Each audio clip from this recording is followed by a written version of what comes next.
Hi everyone, this is a sequence that I've been teaching in the mat classes that just produces really fast results very, very quickly.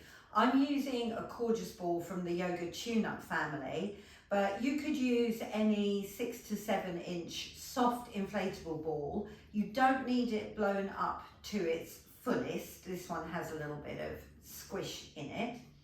But come join me so we can see how you are right now, and then we'll do some quick little sequences and see how quickly you can transform the way that your body feels.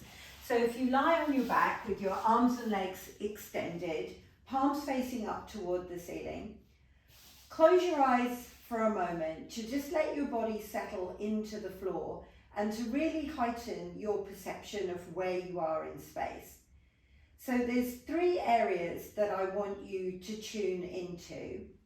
One is going to be the way that you're resting on your head. So just notice, where is that weighted spot on the back of your head? Is it more towards the top of the head, more towards the base of the skull near your neck, or somewhere along that line? If you nod yes a couple of times, how does that range of motion feel for you? Does it feel like a big, well-oiled, easy-moving range of motion, or is there a little bit of crunching, a little bit of ratchety movement there?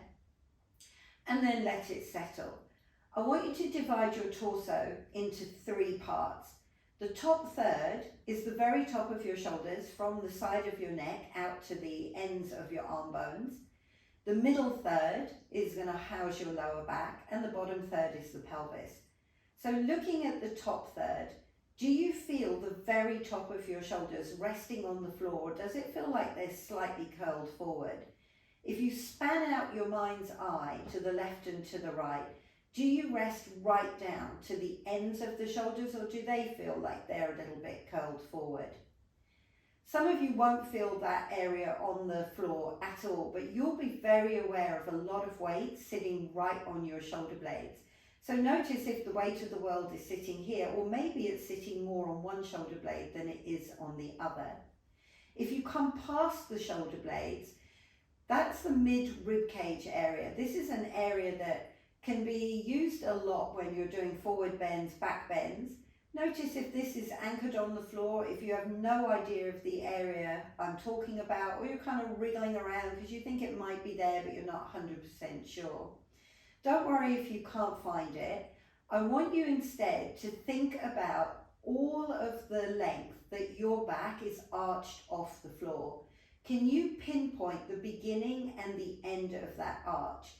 And it should nestle behind your belly button, between the bottom of the rib cage to the top of the pelvis.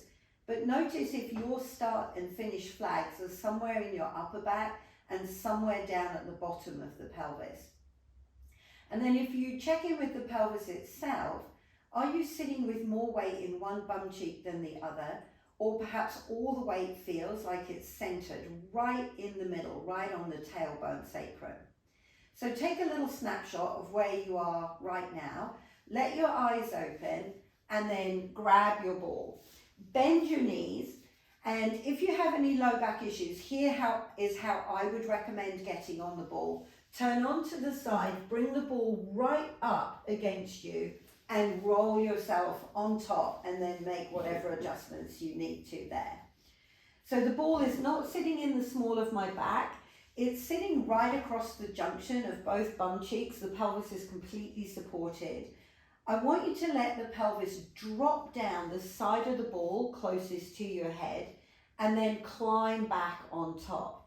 And I want you just to do this roll backward and forward, or in my classes we call this tucking and tilting, where you're tucking your tail between your inner thighs as you move the pelvis down the side of the ball, and then you're tilting the pelvis forward to the top of the ball. Now initially you can just let the motion go, just try and find a very free and easy backward and forward.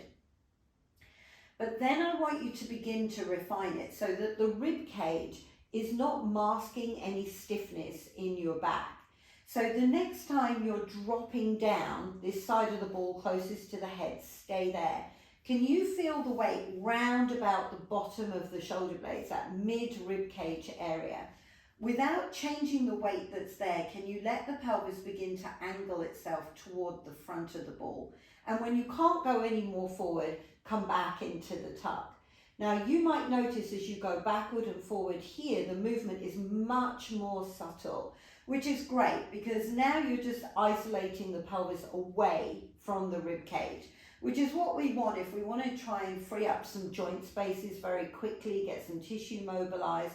We want to really be able to just say, oh no, you two are not going to play together. Right now, I want you playing here and you playing here. Now, settle toward the top of the ball and now let your pelvis tip down one side of the ball, come back to the top, tip down the other side of the ball. And just like before, you can go into a comfortably big range of motion from one side to the other. Notice the word comfortable, particularly if you have low back issues. You don't necessarily need or want to do a big range of motion. But again, here, we don't really know if this is the pelvis that has the range of motion or whether it's other structures. So now I want you to keep your legs still and move your pelvis over your legs. And just like before, you might notice that the range of motion suddenly changes. Watch for trying to go back into the tuck to do it. See if you can stay into the tilt toward the top of the ball and get this sensation that you're really moving over the head of your thigh bone. Also notice if there's any breath holding going on. See if you can release that out. Okay, now pause. If I put a wall in front of you that the ends of the toes were pressing against, can you send one knee toward that wall, bring it back, send the other knee to the wall, bring it back. If you put your hands on your hips, you should be able to feel how one side of the pelvis is moving towards your rib cage, one side is moving away from your rib cage. So this is lengthening, shortening, lengthening, shortening. And again, you might notice that one side is a little different to the other. Okay, now come back to center and start to swish your pelvis from side to side. So I'm rolling the ball to one side, to the other side. What I'm going to try and do though is not involve any twist here. It's almost like if my bum was on a flat shelf, it would be sliding along that shelf without creating any rotation at all. Okay, now tip yourself to one side, fish your ball out, come back and slide your legs out to straight. Some of you are going to notice immediately that the back is already changing, that the low back curve feels very different, your upper back is sitting flatter to the floor. Now turn to one side, push yourself up and bring the ball behind you. You're going to initially, if my ball will stay there, which is not going to, is it? You're going to come back and rest your head on the front side of the ball. So see how I'm not doing this? I'm not trying to go up here. I want the air of the ball to facilitate my neck lengthening out. You can do what you will with the legs, whatever feels good to you. And then here you're just going to make a small and gentle nod yes. Now, if you are working on the Coregeous Ball from Yoga Tune-Up, that ball has like a sticky surface. It's really good if you can get skin on that ball and let the sticky surface traction some of the connective tissue. Notice how I'm not looking for the biggest range. When I tip the chin up, it's only so that I can then find that lengthening motion as the chin comes down. And I'm not looking to an extreme tip of the chin down where I'm creating neck tension or I'm making it uncomfortable to breathe. Okay, now pause and roll your head from right to left. And I keep saying it, but easy range of motion is what you're looking for. It's really tempting when something's stiff to want to kind of push into it, see if you can move the block out the way. But very often, if you just come away from that thought and find this almost repetitive tick-tock feeling, you'll get a bigger range of motion. Now come back to center And from here, start by drawing some small circles with your nose in the air. And it's very likely that you started going around those circles in a very specific way. The place that your brain thinks is the easiest way. So now reverse that.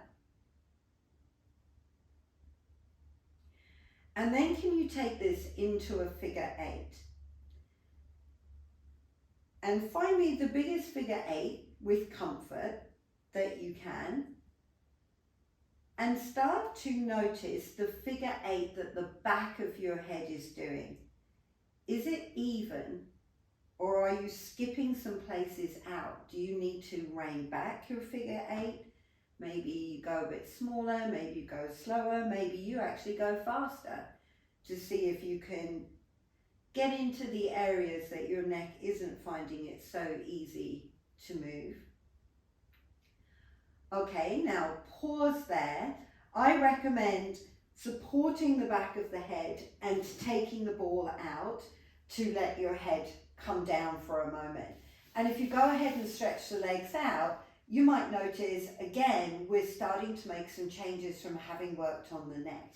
Now, tip onto one side, come up, and this time the ball is going to go behind your upper back. So right at kind of, I always say bra strap level, but people seem to wear their bras in very different places.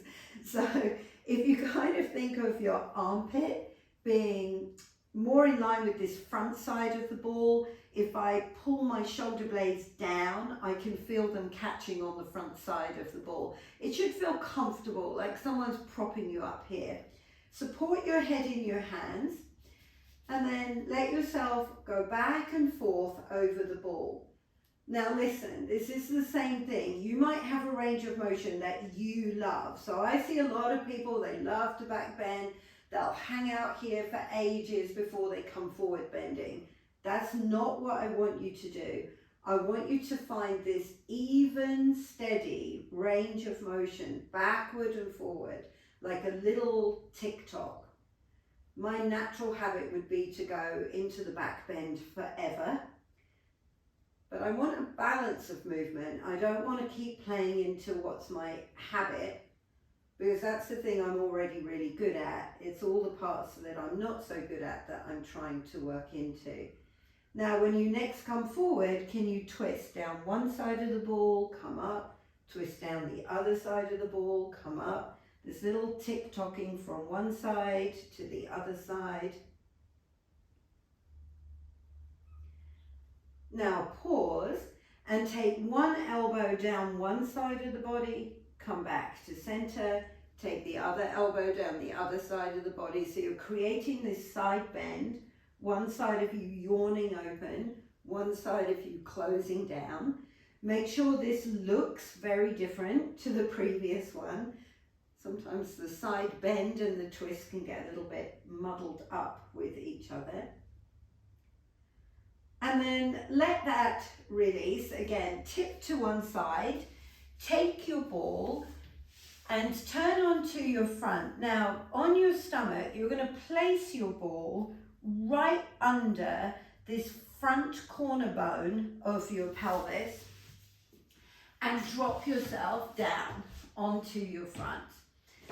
Once you're there, let your head rest down onto your hands. Now, I'm not going to drop my head all the way down because it causes problems with the sound, but you should definitely get yourself comfortable here. And for a few moments, you really have not much to do except see if you can just relax. And for busy minds and bodies that like to be go, go, go, this sometimes can be the hardest thing that you're being asked to do. Some of you are going to notice that your bum is just gripping like all get out. And if you're noticing that, if you've just suddenly felt that tissue relax, that stuff is working way too hard. We're actually putting your bum cheeks in a place where the muscles should be able to stretch and release. So notice if they're trying to do the reverse of that. And sometimes it's a good practice to sit here and grip really, really hard, like 110%, but then see if you can go into that relax 110%. Now, if that's not your bag, if your bum is quite happily chilling out atop the ball, you can ignore that.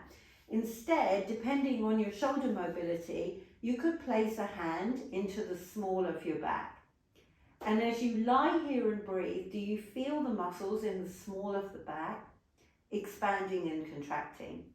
You might be used to putting a hand on your belly and feeling your belly rise and fall, but exactly that should be happening on the back of the body. And we never really think about the back of the body, we're very front focused.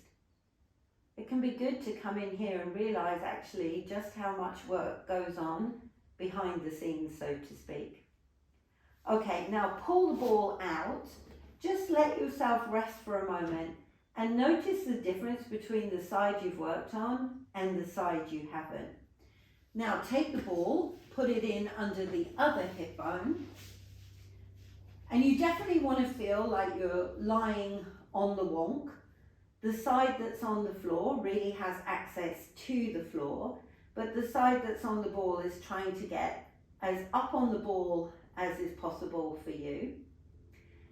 And then you just lie there and do nothing. If you're a bum gripper on this side, well, you know what to do. Grip and release, grip and release. We could talk about that for ages, but we won't. If that's not your bag, I want you to start to focus on your breath right between your shoulder blades. So if you had a hand on the front of your chest, you'd be playing to see, could you feel the rise and the fall of the chest with your breath? Do you feel the rise and fall in the tissue between your shoulder blades? Are you aware of the back ribs expanding and contracting? The side of the ribs expanding and contracting?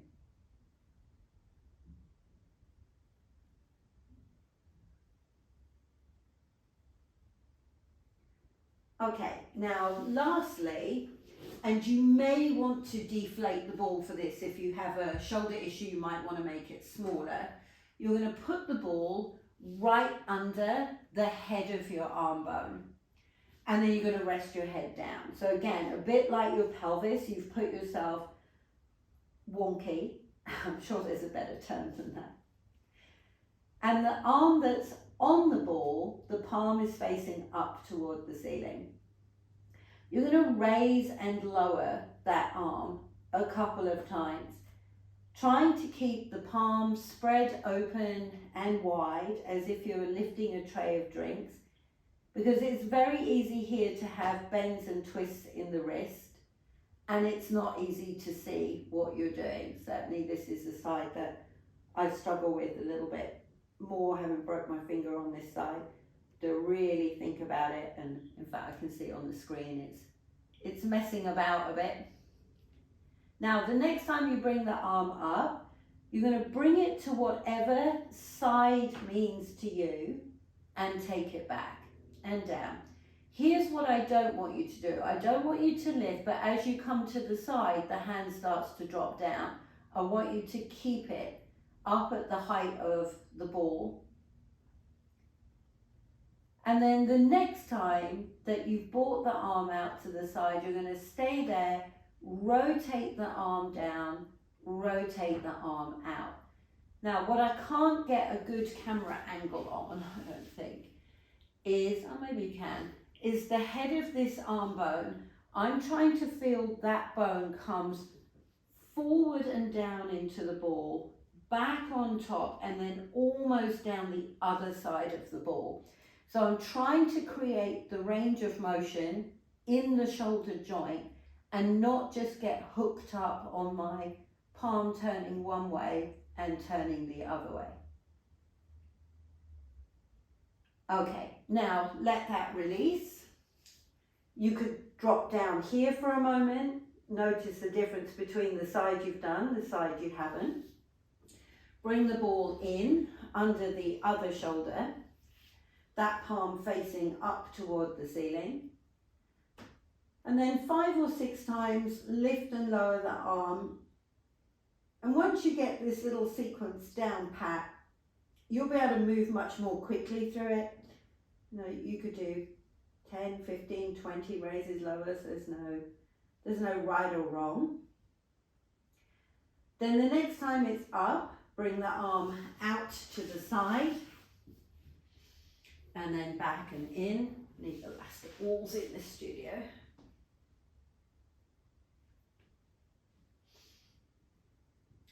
And then once you have the arm to the side, can you stay there and play with that rotation in, rotation out.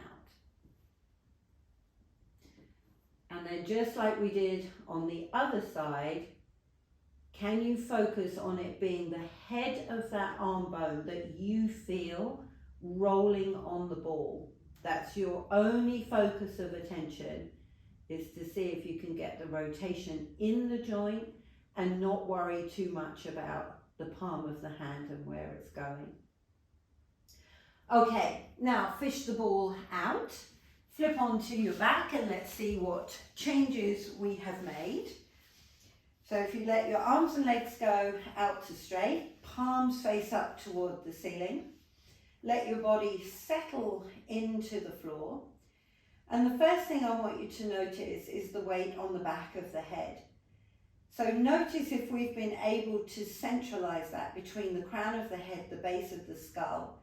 If you're noticing that it sits more center compared to too much to the left or the right, then you've just done a great job in rebalancing the relationship between your skull and your pelvis. Check in with that upper 1/3 of your torso. Do you notice your shoulders are lying broader, wider, flatter? Maybe your chest feels more open. Maybe you feel that the air is able to get in and out with a little more ease. If you nod yes, is your neck moving more freely? Does it feel a little more well-oiled in its range of motion? Then come down to that mid-third of your torso that houses your lower back. Have we been able to change that? Do you have a sense that the arch of that back has shortened up, and instead of spanning from your shoulder blades to your tailbone, is starting to sit between your pelvis and your rib cage? And then how about the pelvis itself? Have we created some changes here? And change is what we're looking for. So if you were all tipped into one bum cheek, but now you're all tipped into the other, we're starting to make a change to your familiar pattern, which is really a good place to be. So from here, just interlace the fingers, stretch out long, let it release. And that is all I have for you, and what was meant to be 10 minutes, but has now got closer to 20. But it's such a great little sequence, and seriously, when you learn it off by heart and you don't need me to talk you through it, you'll get through that in no time at all. And I would say that is a great sequence to do at the beginning of the day and the end of the day, to just really get your body prepared for the day ahead and then iron it out ready for bed. Thank you for joining me on the mat.